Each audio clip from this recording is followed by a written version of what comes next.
Hi, my name is Margaret Gilbert. I'm the Director of Marketing and Sales for the Gulf Coast region of ASAP Drug Solutions.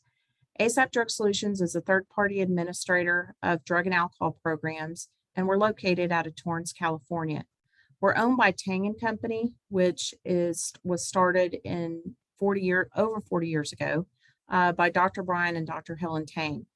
We also have two subsidiaries, Care On Site and OSCA, our safety council.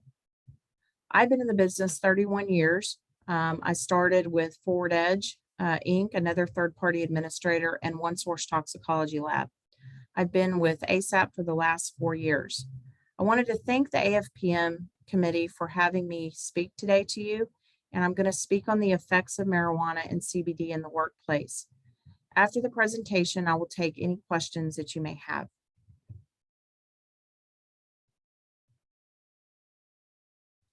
Marijuana is the most commonly abused illicit drug in the United States. The dry, shreddish, greenish, brown, and color mixture of flowers, stems, seeds, and leaves derived from hemp plant called the cannabis sativa. The cannabis sativa is one of the plants that causes an invigorating high, whereas the cannabis indica causes a low. So there's two different types of plants when you're going into a dispensary that you can access for. The main active chemical in marijuana is delta-9 tetrahydrocannabinol, or THC for short. How is marijuana used? It's smoked as a cigarette, joint, or in a pipe or bong. It's also smoked in blunts, cigars that have been emptied of tobacco and refilled with a mixture of marijuana and tobacco. Marijuana is sometimes mixed in food or brewed as a tea. Some of the effects and signs and symptoms. First, where does marijuana store? Marijuana stores in our fat cells. So therefore, it takes longer to get out of our system, and it can last longer depending on our metabolism. So of other drugs that like water, marijuana stays in our system a lot longer than other drugs.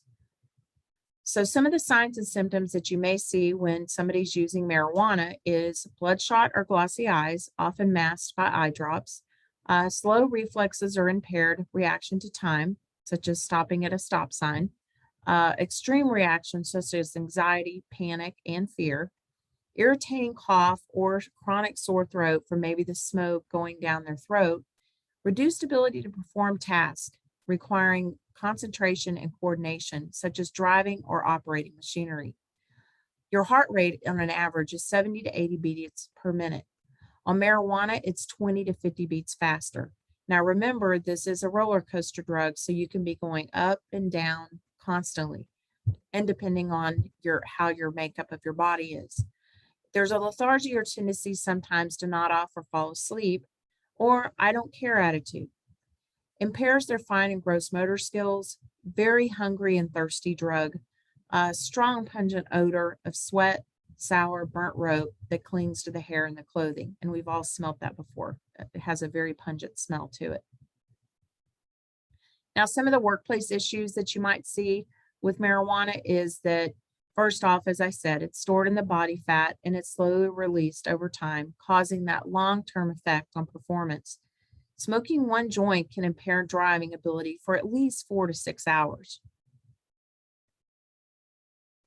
So these are some of the materials that if you've seen all of the states that we have and all the legalization of marijuana, recreational and medicinal, these are some of the edibles that have come out that you can buy. The marijuana pot butter, the Hubby's edible medical marijuana bar, even cannabis ice cream, medical soda pot. They've got recipe books for how to make marijuana brownies and cakes and everything that you can think of. But the one problem is we don't know how much is in these edibles. So you never know the potency levels. And the potency levels are different across all the states that have recreational use. So when somebody's using, you really don't know what kind of potency you're going to have. So you have to be really careful. Now, this is a state of marijuana 2021 legalization. If you can see here, we've got a lot of now legalized states in the darkish black color. We've got also some that are medicinal and decriminalized. We have our medical states and then our fully illegal states. Now, just recently, we've had some states go over in 2020. 4 states actually legalized cannabis for adults over age 21. That was Arizona, Montana, New Jersey, and South Dakota. And New York just was fully legalized on March 31st of 2021. And they're a tricky state because they're one of the ones that have put in some new employment laws that all of you are going to be interested in if you have workers in that state. Now, remember, the worker has to reside in that state, and the law is where they're working, where they live, or where they reside. So there's the stipulations about doing pre-employment testing, so you really need to look that up. Also in New Jersey, they've put some employee protection in as well. So those are the 2 states that are kind of sticking out right now. Nevada is also another one that's following suit. So these are some of the states that you may want to look up if you've got employees in those states. And everything keeps changing. So tomorrow there might be something different. Like Connecticut, I know just legalized, but they're not going to, those laws don't even go into effect till next year. So there's lots of things changing on a daily basis with these laws.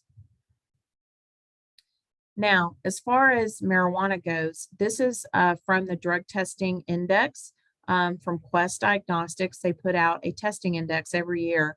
And this was just one screenshot that I wanted to share from their index. This shows that even though coming out of the coronavirus pandemic, that we actually still are showing that marijuana is the #1 drug. And that's because of the state that we saw, the way our United States looks, and all of the recreational and medicinal states that are legalizing. It's really escalated the number of marijuana positives that laboratories are seeing. And this is from Quest, so it's reporting over 7 million tests. You can see that the marijuana is ticking up a little over 2.8%. But you can also see other drugs such as amphetamines and methamphetamines that kind of stayed flatline. But I can tell you as a TPA, coming out of COVID, we did see a lot of methamphetamine positives. People were staying at home, they were getting bored, they went back to making drugs. Don't know if it's from anxiety, pain, stress, but when they came out and got back in the workplace, we were seeing more random positives on methamphetamine than we had seen in the past. And there's other drugs, as you know, opioids and things like that that have been escalated as well.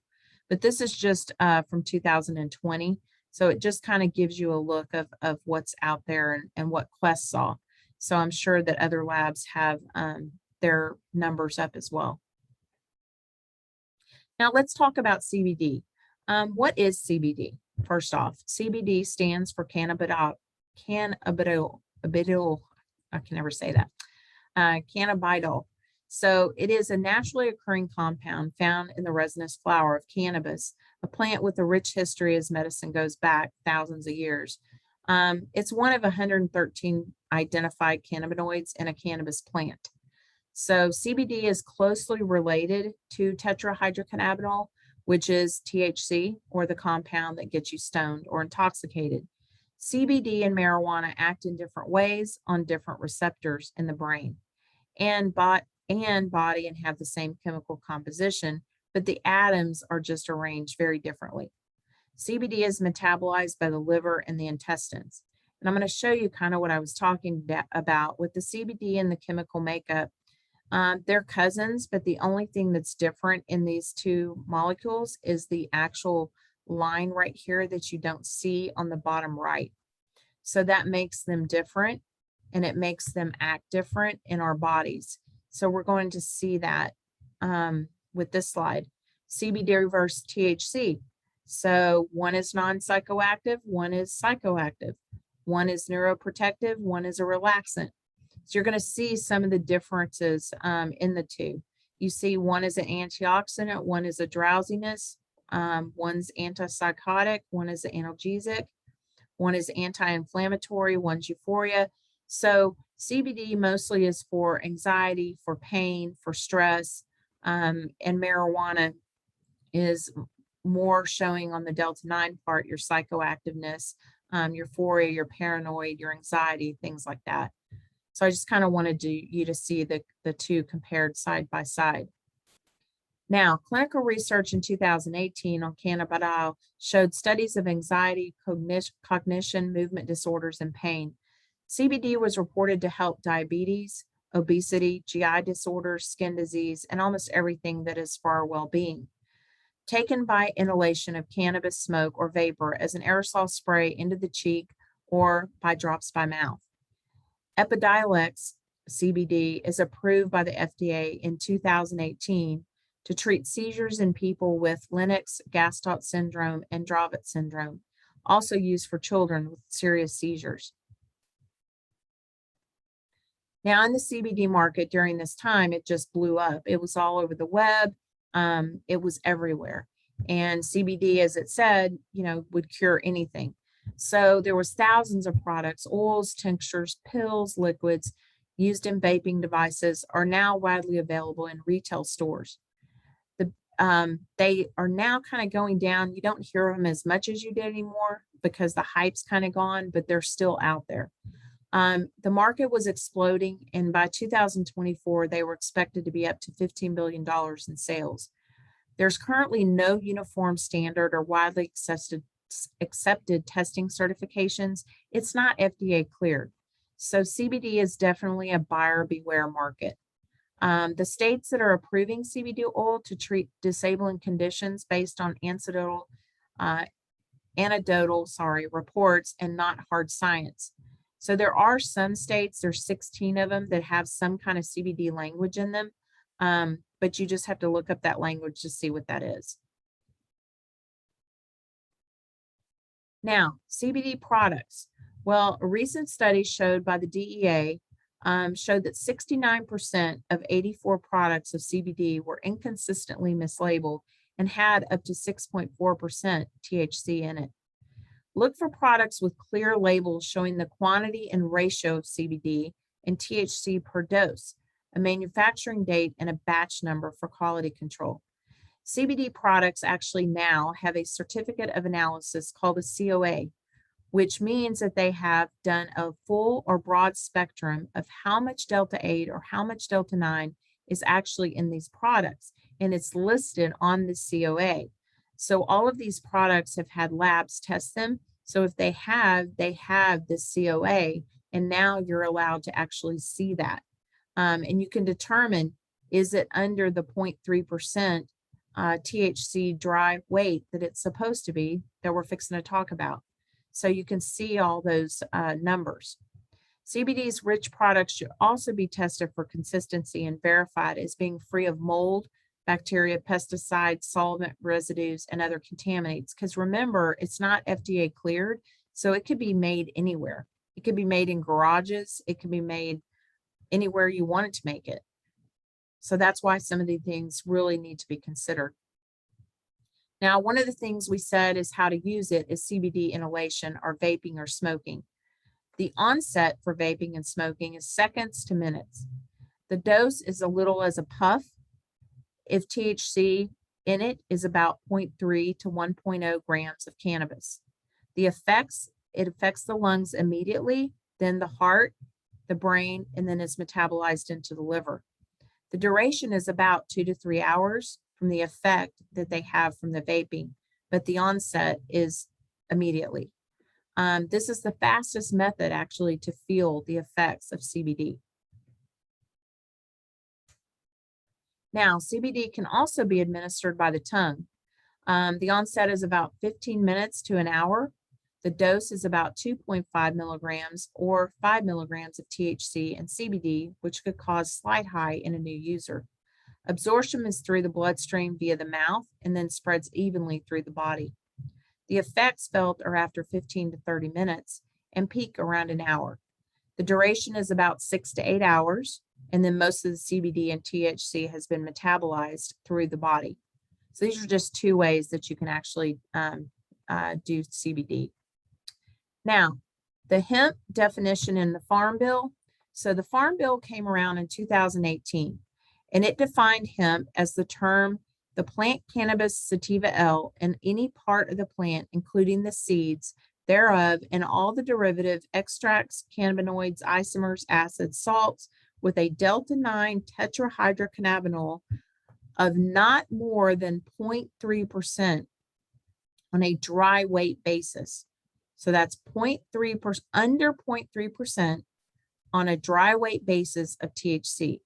If the THC concentrate is greater than 0.3% dry weight, then the plants must be destroyed and not used in hemp or CBD products. But remember, it's not FDA cleared, so we really don't know what's happening. So a lot of times these batches, instead of getting destroyed, could actually be in our market. Because even the labels are not, even if they say they don't have THC in them, we don't know if that's true or not. Some people come up positive and complain because now they're positive for marijuana. Well, usually it does have delta 9 in it. If they're coming up positive on a test, it has delta 9 in it, or they wouldn't be coming up positive. So a lot of them say they're doing CBD, but they don't realize that it has delta 9 in it, or they're using CBD as an excuse, and they're really just smoking a joint and using it recreationally. Now, some of the CBD state laws, the DEA currently classifies anything from the marijuana plant, including both THC and CBD, a Schedule I substance, but has been decriminalized in 47 states. 16 states that currently have some kind of language around CBD and its usage, which I mentioned prior. CBD derived from hemp is legal as a result of the 2018 Farm Bill U.S. Senate introduced into the Hemp Farming Act. The attempt of the Farm Bill was actually to allow domestic products of hemp in the United States. The bill removed hemp from a Schedule I substance. HHS and DOT do not accept CBD or hemp usage as a reasonable medical explanation for a marijuana positive. Now, CBD, hemp, and the Wild West of cannabis. So we know about delta 9. Delta 9 is the psychoactive ingredient in the cannabis plant, and that's normally what we're looking for. But because of CBD and the emergence of it and all of the products from hemp, etc., we're now getting and seeing delta 8 and delta 10. So delta 8 actually is occurring and naturally comes from the cannabis plant as well, and as well as delta 10. So we're going to talk a little bit more about that. So delta 8 is a naturally occurring chemical compound. It's found in small traces in hemp and cannabis plants. Manufacturers have been extracting or synthesizing it from CBD found in hemp. You can find it everywhere from boutique weed dispensaries to convenience store shelves to CBD shops. They all have delta 8 is legal. Come buy it here. We sell delta 8. The chemical structure, though, is similar to the well-known cousin of delta 9. And you can see that the two over to the left, the only difference is in one of the molecules. You can see the band is flipped on one side. So it makes it to the point where a user, when they're using delta 8, the potency level is cut in half of what delta 9 usually is. Now they do get a high, but it's a duller high. It's even when they're using dabs and things like that, they're not getting the high that they normally get in a joint. Delta 8 is often referred to as marijuana light or diet weed products when it's bought, and some of the side effects, very similar to delta 9, include paranoia, anxiety, and drowsiness. You can buy delta 9, like I was saying, at some of the gas stations, convenience stores, vape shops. They're sold as gummies, candies, vaping pens, oils, edibles. Delta 8 is considered a duller or lesser potent than what delta 9 gives you. Now, these are some of the states, delta 8 legal states, and those are the ones in green. And then the red ones actually are ones that have already made delta 8 illegal.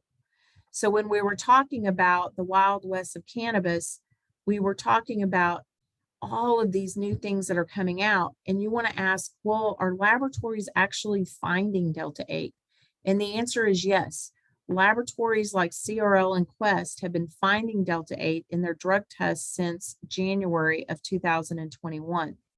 However, they're not reporting those on results because there's so much research still to be had.